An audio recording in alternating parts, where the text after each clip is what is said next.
E aí galera, hoje a gente vai mostrar como mandar o flip, varial, ollie e heel flip. E agora esse vai ser o varial. Ensina como que faz. Você põe um pé aqui, no meio assim, deixa metade do pé pra fora, põe um aqui na lateral e joga. Aí na hora de jogar você pula do skate e cai. Agora o flip, você põe um pé aqui, o outro aqui. Você põe um pé aqui no meio, o outro aqui. Aí você pega, você vai bater. Aí na hora você pega assim. Ó, fácil.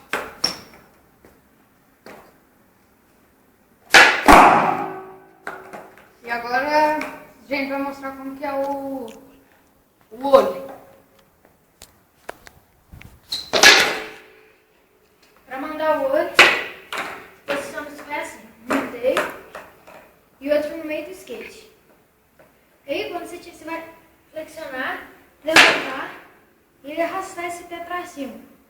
Aí ele não vai sair com aqui.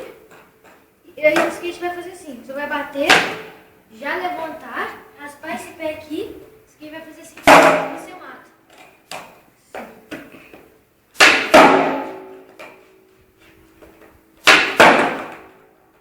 Agora eu vou ensinar como mandar o flip, viu?